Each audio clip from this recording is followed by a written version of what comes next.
explain his process. Okay, I'm in Photoshop. Let me just clear the board here. So I got myself started. Let me get onto Photoshop here. I already got my page set, which is the size of a paper size. I go into File and I pull in one of my photos that I pulled in off the web for my design. Something I think that will be trend appropriate. So I screenshot it. So I pull it on the side. I get the marquee, rectangular marquee tool. I block it out. I isolate it. I cut and paste it onto my page. Oh, wow. And then I put it over here. Then I will sketch it. I'm just going to show you real quickly how I do it. It's like, this is like not a good sketch, but I'll sketch it out in a black pencil, which locks in. All lines have to be closed so I can pull it in clearer. So I'll sketch it out.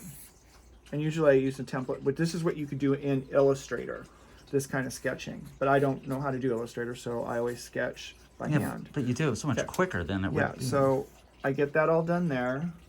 This I'm going to create inside the computer. So I got my body. Make sure all my lines are connected.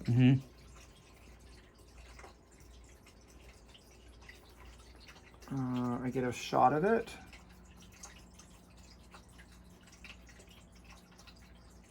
Well, that's easy. Yep. I email it to myself. You know what? You could probably airdrop it.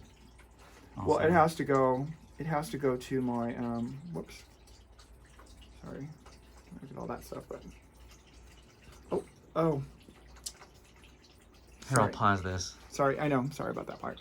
All right, so then I email it to myself. Okay.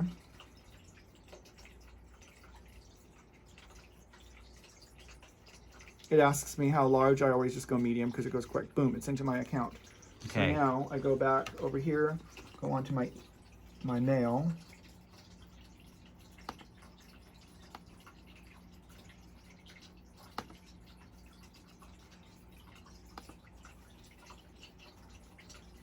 I know this is a process, but it goes fast when I'm doing it. I'll cut out the time. I grab it, download it. Trust me, it's faster than scanning it. Yeah, no, I know. Usually I do like 10 at a time, you know, so I save the whole thing. Okay. I save it to my desktop.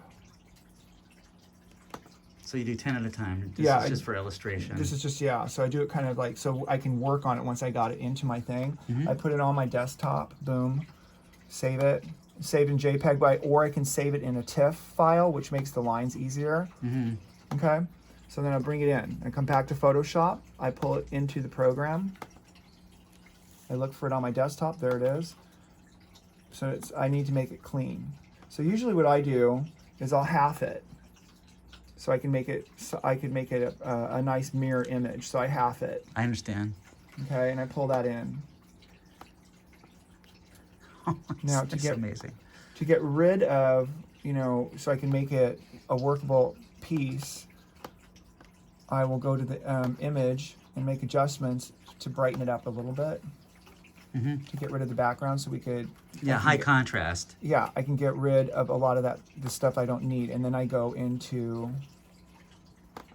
I still have to do one more adjustment to the threshold, which equalizes out all the colors, and it goes straight into a black and white drawing. Okay. Yeah. And then I just make sure I get all this stuff out of the way.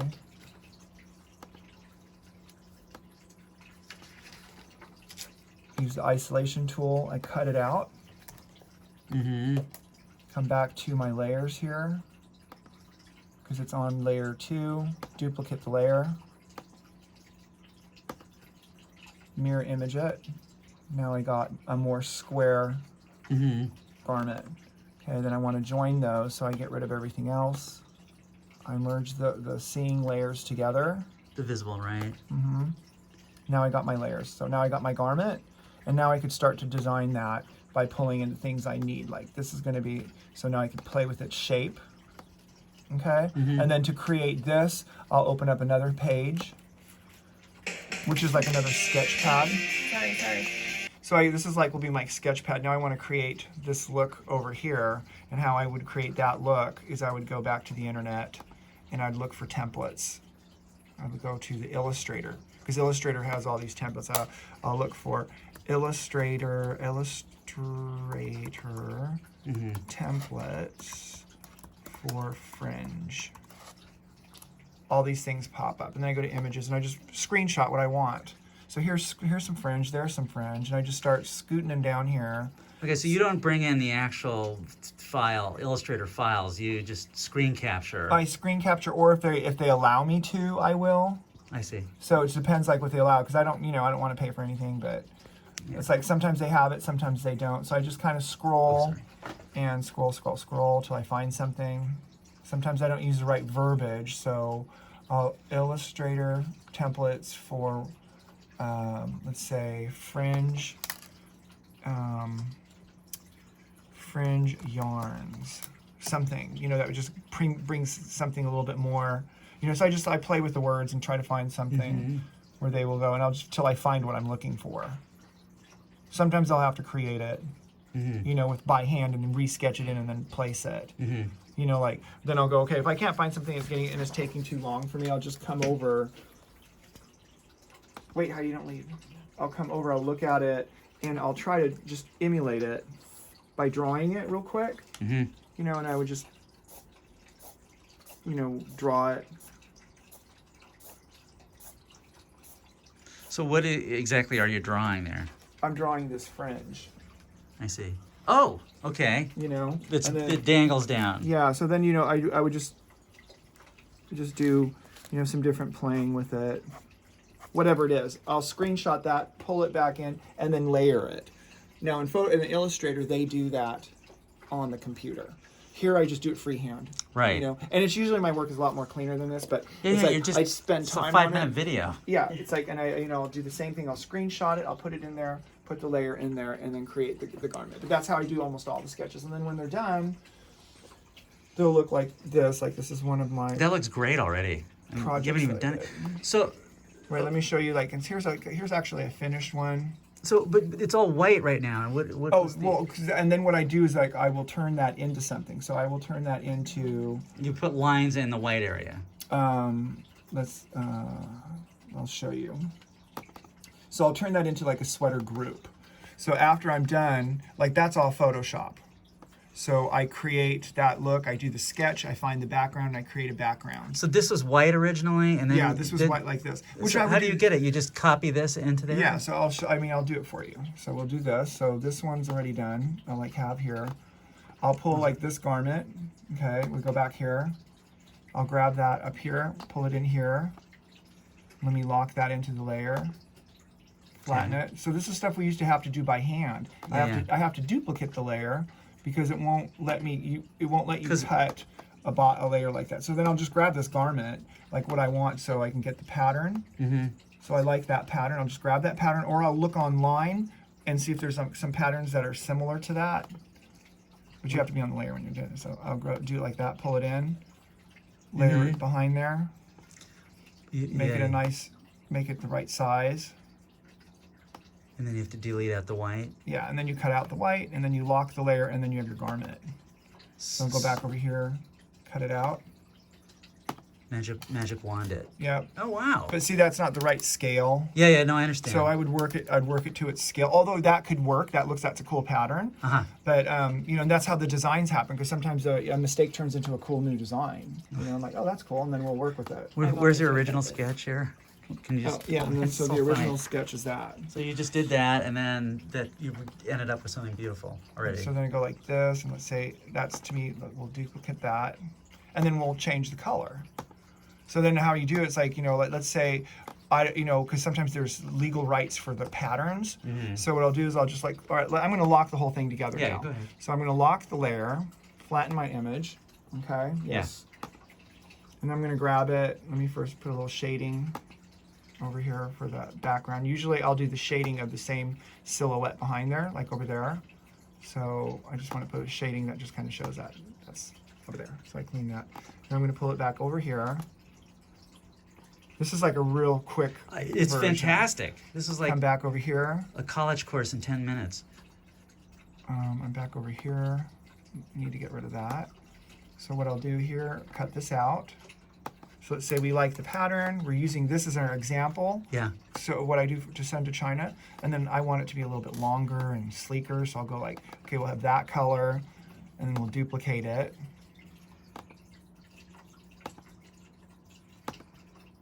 I'll pull it down here, and then I'll change the color because I'll offer it in 3 colors, and this is how I'll send it to the buyer. You know, something similar to this, but much cleaner. You know. Yeah. So I'll go to my adjustments. I'll either go to hue saturation, or I'll go to color balance to change the colors. And then it depends whichever one works best. So I'll go over here and let's say what the hue does. Oh, okay, I like that. Okay, so I'll save that. Let's take out some of that saturation to make it a little bit more realistic coloring. And I want to go a little bit darker. So I like that. Okay, and then I'll do it again. Okay, so now some of your influencers or whatever give you fabric samples that they like. Yeah. And then you just do the same thing, only you scan the take photos of the fabric. Yes, like I'll pull in. They'll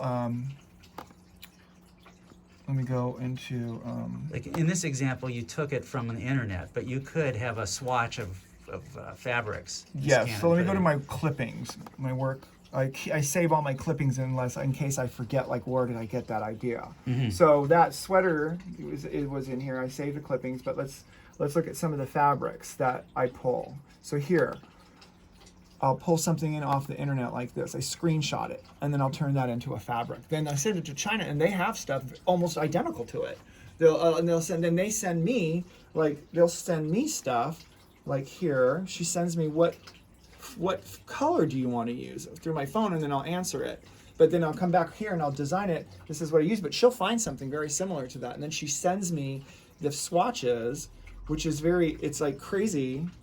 Like, I'll see if I can pull it out. So they're fabric swatches. Yeah, so she sent me, like, I'll just show it on here. She sent me, So you design your own textiles then?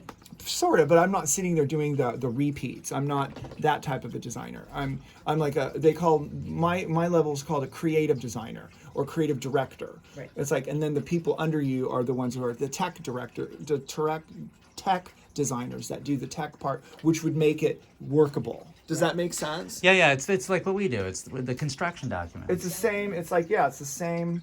You're doing construction drawings for a garment.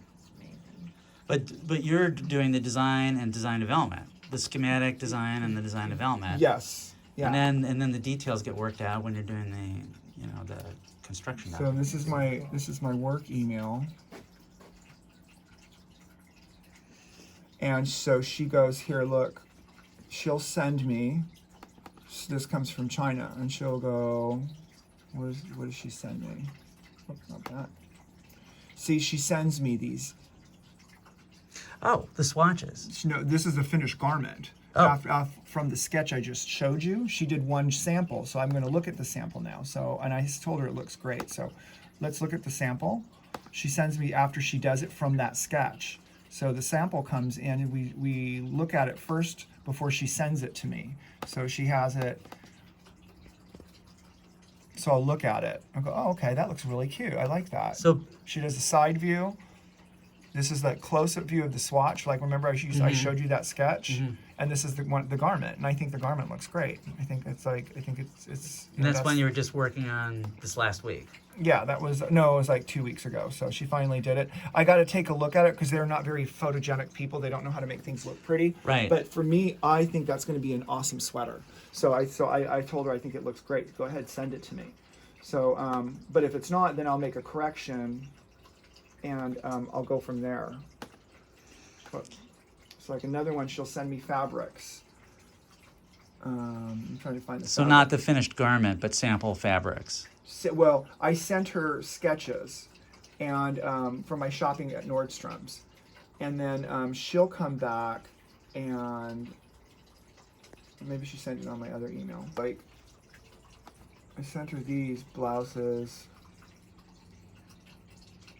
with this pattern. So she came back and she sent me pictures of. she sent, this was like this. So she comes back and she sends me, you know, she gives me, this is here, what are the, she'll send me some, So whose drawing was that? those are my drawings. These are the quick renderings here, and they have patterns over there. They don't need me to sit there and go do this, do that. They see it, they know.